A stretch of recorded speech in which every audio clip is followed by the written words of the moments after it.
So my parents were supposed to be here today, and it was going to be very awkward for me, but they're not, because I was wrong on when they were coming in this weekend. But they've told me that they will watch it later. So, Mom, Dad, hi. If you are actually watching this, then I will give you a whole $1. Okay. I'll let you guys know what happens in a few weeks. So we've been talking through spiritual gifts. We've been talking through the Spirit, and Water introduced this at Pentecost and gave us some context of the Holy Spirit and what that is and what that means for us and why that's important for us. He talked through context of how how the people of God have been longing for the Spirit to come for so long. You go back to the beginning, we were longing to be with God. We were longing for Him to act in our lives and to change us for the better. You look at Moses, and he talks about how he wanted the Spirit to be with all of his people. He wanted God to be working through everyone. You move into the prophets, and you see the Spirit working through certain individuals, but not in all of God's people. And they make prophecies talking about how one day that will happen. One day the Spirit will be in everybody. The law will be written on our hearts, and we will be changed because of that. And so then Jesus comes, and he lives, and he dies, and he comes back to life. And in doing so, he makes a way for us to be with God and for the Spirit to indwell in us. And that moment happens at Pentecost. The Spirit comes, he indwells in his people, and the church is born. And that's why that day is so important. So Water gave us this context and told us about Pentecost. And then last week he talked about why the Spirit is so important for us. How the Spirit changes us, how the Spirit makes us new, how he gives us these gifts that we can then use to love and care for one another. And so today we're going to be going more in depth into what that means and what that looks like. We're going to be talking about how we can use these gifts well. And my main point for today that I want you guys to walk away with is that by loving God and others, you can discern what is of the Spirit and know how to use it well. So by loving God and others, you can discern what is of the Spirit and know how to use it well. And so in looking at this, we're going to start off by talking about how do we test the spirits. And that's in 1 John 4, 1 through 6. And we'll start off by explaining why we should test the spirits. Why is that an important thing? Why should we have this discernment? So just reading through it, starting in verse 1. Beloved, you can't trust every spirit. Instead, test the spirits for whether they are from God, because many false prophets have gone out into the world. And so we start with this verse, and we see that we should test the spirits. We can't assume that everything is from God. Whether that's a word that we hear in our head when we're in prayer, whether that's a prophecy that some stranger on the street happens to give us, whether that's a pastor or a leader standing up here and teaching you from the word. If that's a friend telling us that they know what our spiritual gifts are, or someone giving us somewhat questionable advice. We need to test these things. We need to think about these things. We need to question these things. We should be a little skeptical. We should think critically. But how do we do that well? Because we want to trust and follow God, but we don't want to be foolish and just accept everything that we hear. And at the same time, we don't want to deny God and refuse to listen to him. So how do we find that middle ground? And so we'll keep reading in order to figure that out. This is how you know the Spirit is of God. Any spirit which confesses that Jesus Christ has come in flesh is from God. And any spirit which does not confess Jesus is not from God. This spirit is of the Antichrist, which you heard was coming and is now already in the world. I am not going to be talking about the Antichrist today. That would derail this entire thing. But I'll just mention that it's more complex than what people think of just if you read Revelation. There's a lot more to it. But let's get back to the passage for now. Children, you are from God and have overcome them. For the one in you is greater than the one in the world. They are of the world, therefore they speak from the world, and the world listens to them. We are from God, so the one who knows God listens to us, while the one who isn't from God doesn't listen to us. By this we know the spirit of truth and the spirit of lies. So we're supposed to test the spirits, and this passage seems to make it simple. If they confess Jesus came, lived, died, rose from the dead, then they're from God. If not, then they aren't. Easy, right? Yes? Well, life isn't that easy, unfortunately.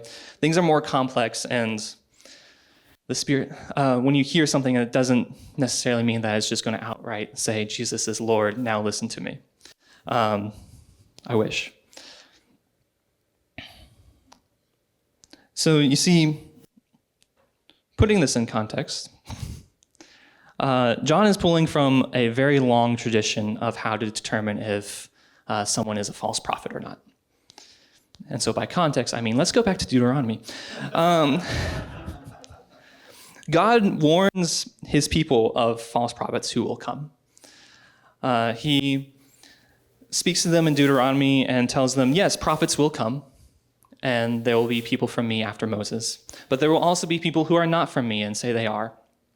And so he gives us some guidelines, some criteria in order to determine whether somebody is a false prophet or not.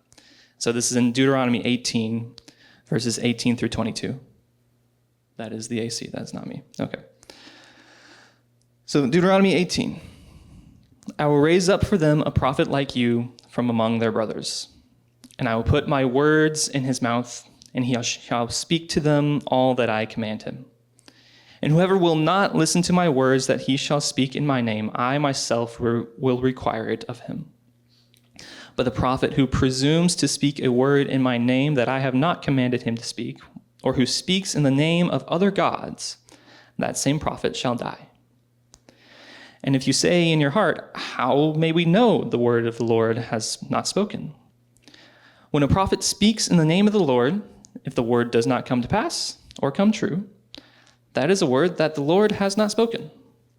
The prophet has spoken it presumptuously. You need not be afraid of him. So in this passage, God gives us two major criteria to determine if someone is speaking on behalf of God or not, to determine if somebody is acting on behalf of God. The first one, did the prophecy come true? If not, then that is not from God. And if it does, then maybe it is from God. It's not a good example, but it's an example of this is when you have too often a Christian boy going up to a girl and saying, God told me that we are going to get married. Yeah. If that does happen, cool. Maybe that was from God. If not, then it clearly wasn't. And it's far more likely that it won't happen if that is your pickup line. As a personal side note, if you ever do feel like God is telling you that you are going to marry somebody, keep it to yourself and just see what happens. If it does happen, that's great. Maybe it was from God. If not, then you don't look like a fool. Just my own personal idea about that. But yeah, the first criteria is, does the prophecy actually come true? That's a pretty simple one. It doesn't help, though, if they're saying, oh, this thing is going to happen in a couple hundred years. You won't live long enough to know. It doesn't help if they're commanding you, you have to do this according to what God has said. Because, well, if you don't do it, then it won't come true. But then are you denying God? And so that first criteria, while very plain and cut and dry isn't always the most helpful when you have to make some sort of decision based off of what somebody is telling you. But the second criteria is more helpful. And it's this: is the prophecy in line with what else God has said? Does whatever the person is saying, whatever word they are giving, does it fit in line with who God is, with what he has clearly told us in Scripture, what he has revealed to us about his character? Because you see, God is consistent across all time, all space. He has always had the same character. He has always had the same purpose. He loves, he cares, he is generous, he is forgiving, he is merciful, he shows justice, and he has always been that way. His purpose has always been to bring people to him, to show them mercy, to save them from their sins. That has never changed. And so, this is a key thing that John picks up on in 1 John 4, when he talks about the Spirit confessing the incarnation of Christ. God has clearly shown that Jesus was his Son through Christ's life, death, and resurrection. He has revealed to us that Jesus is Lord in that way. And so God will remain consistent, and so the Spirit will accept that as well. John also shows this when he says, the one who knows God listens to us, while the one who isn't from God doesn't listen to us. And this is because when John speaks, when the apostles write, they are basing what they say and what they do off of who God is, off of who God has revealed himself to be. And so what we say today, what we do today, what people command or prophesy, should still be in line with who God is. That hasn't changed. And so because of this, it's important for us to know God. We need to know God's character so that we can recognize when something is from him, when a command is from him, when somebody is speaking words from God. And so how do we know God? It's through practicing spiritual disciplines. We just went through a whole long series about practicing spiritual disciplines. And a major point that we mention several times throughout that is that those practices, those spiritual disciplines, are opportunities for us to be with God, opportunities for us to be close to God, to know him. And so it's through things like reading your Bible where you see what he has revealed to us, through spending time in prayer with God, through spending time alone with God and listening to him. It's through acting out what he has clearly commanded, to love others and to serve others. It's through celebrating with fellow believers who God is.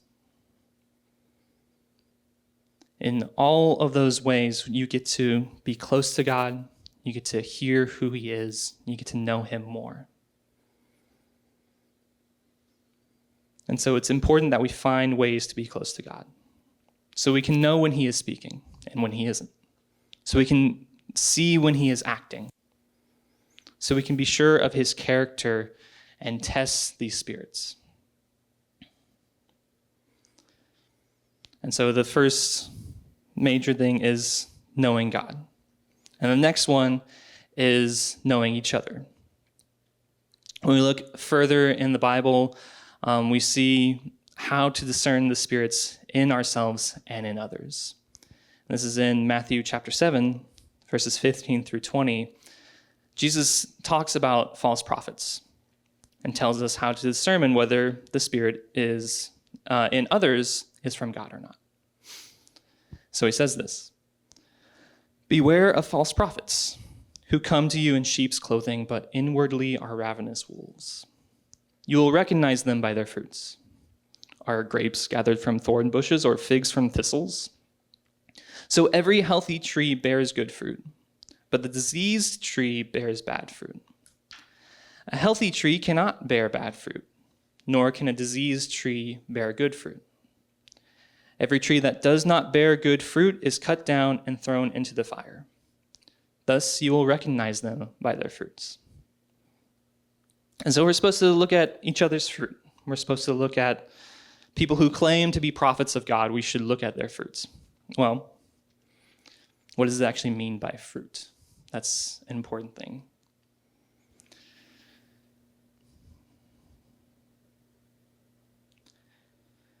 In the church, in ministries and organizations, fairly often we've allowed bad people, bad leaders, false prophets, corrupt people to stay in high positions because they brought in a lot of people. They made a lot of people accept Christ. They brought a lot of converts. And bringing in people isn't bad. If we have the Spirit, if the Spirit is working in us, then the hope would be that others would see that and would know God and want to be with God. But these organizations and these ministries, they read these verses and they say, well, our leader isn't perfect, but look at all the fruit they're bearing. Our numbers are growing day by day. And as a result, they justify the misuse of power. They justify abuse. They justify thievery. Because they think that the fruit Jesus is speaking of here is just numbers and people and converts. And they're looking at the wrong thing. The Bible tells us what this fruit should look like, what this fruit should be. In Galatians 5:22 through 23. But the fruit of the Spirit is love, joy, peace, patience, kindness, goodness, faithfulness, gentleness, self-control. Against such thing there is no law.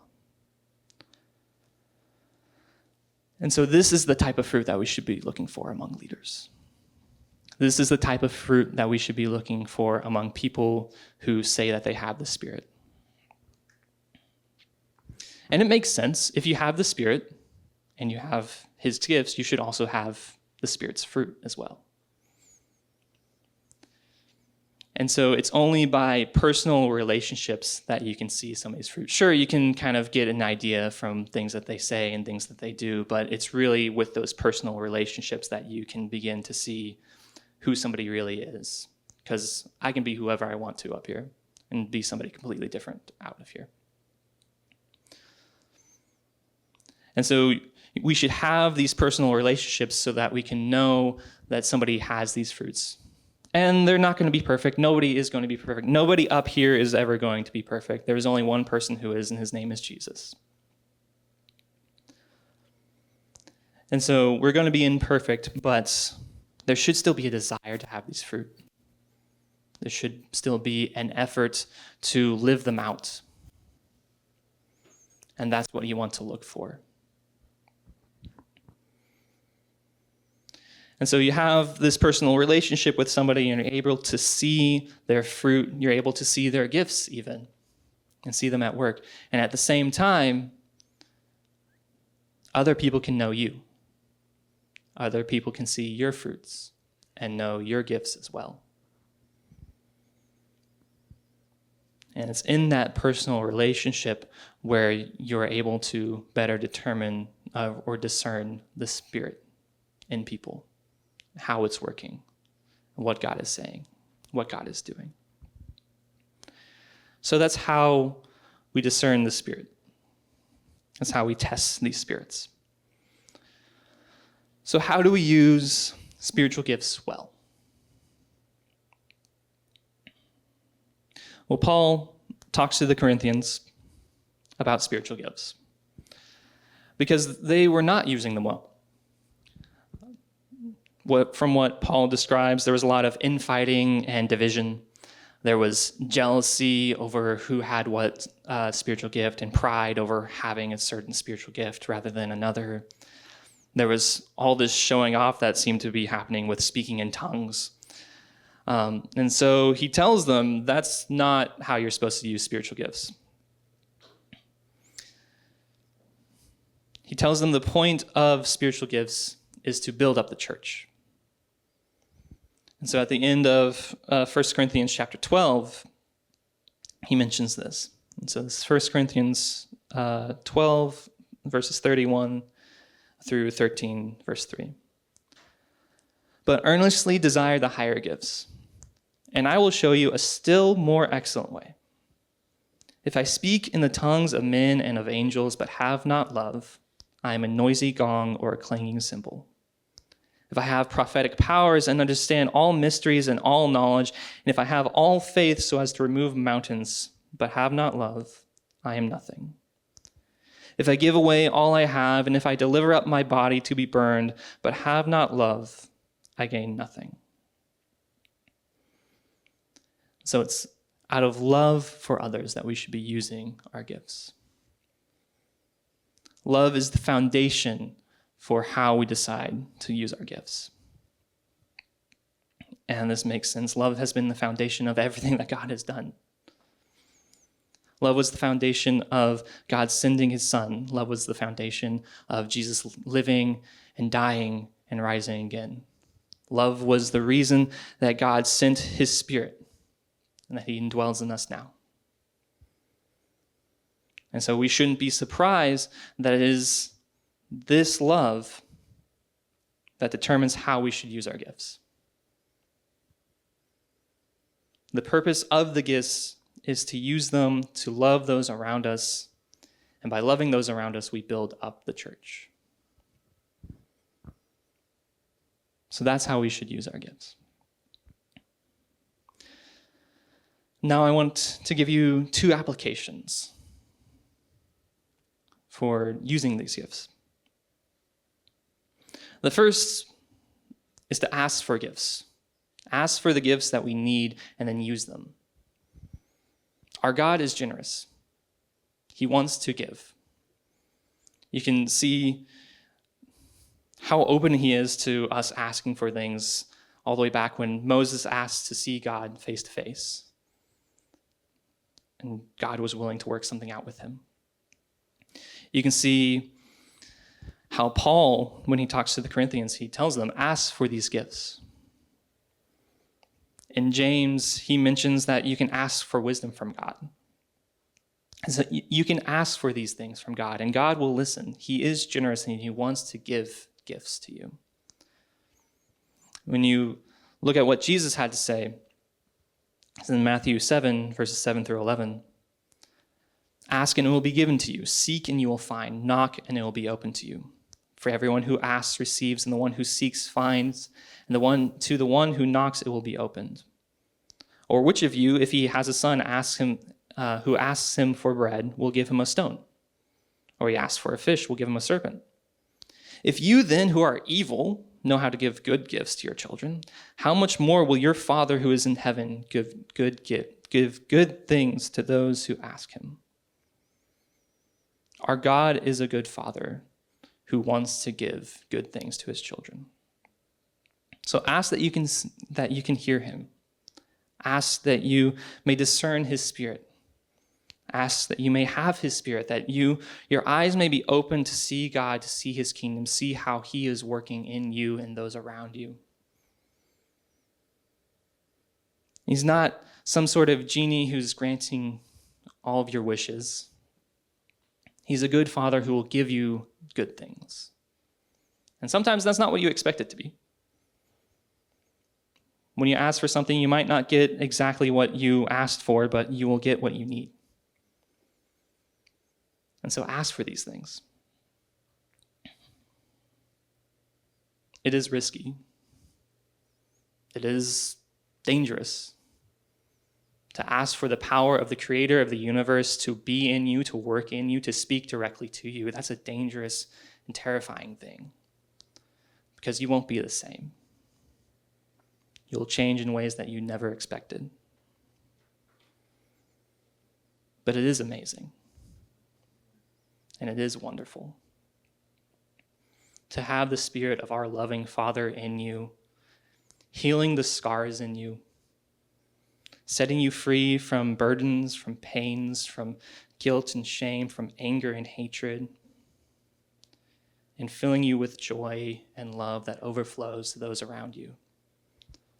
Filling this church with that kind of love towards each other. And so feel free to ask God for these things. And the second application I want to leave you with, and band can come up for this. Really, I want to give you a warning about discerning the spirits, about testing the spirits. You see, I'm a very critical person, and I realized by the time that I had finished writing this sermon that you might walk away and be tempted to just kind of go around judging others. To walk around and say, oh, I don't see this fruit in you, therefore I don't have to listen to you. Or look down on others and ignore what they have to say. And so before you go around accusing others of being false prophets, I suggest that you examine yourself. Look at your own life first. I've quoted from Matthew 7 twice, and this will be the third time, surprisingly. But Jesus mentions this. Why do you see the speck that is in your brother's eye, but do not notice the log that is in your own eye? Or how can you say to your brother, let me take the speck out of your eye when there's a log in your own eye? And so in these verses, Jesus calls for self-evaluation. He calls for us to look at ourselves first and solve and work on the things that we need to work on before we go and we accuse others. And so when you leave here, have conversations with friends. Ask them. Ask family. Do they see the fruits in you? Are there certain gifts that they see in your life? Are there ways that they see God working in you?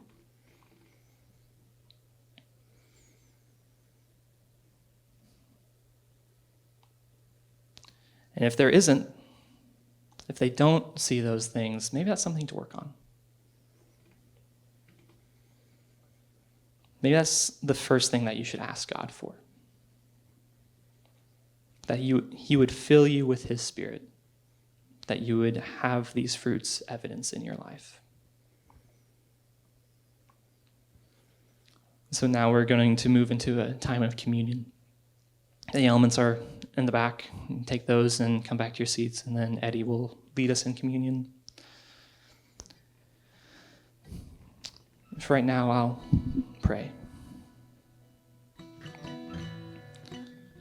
Father, you are good, and you are generous, and you have given so much of yourself in granting us your Spirit and choosing to work in us, to work through us, to reach this world. Father, I pray that as we go out, that your Spirit would fill us, that we would experience your Spirit, that we would experience your gifts. God, I pray that we would live out the fruits of your Spirit in our everyday life. That we would be filled with love for each other, with joy and peace. God, let your Spirit fill us now. In your name I pray.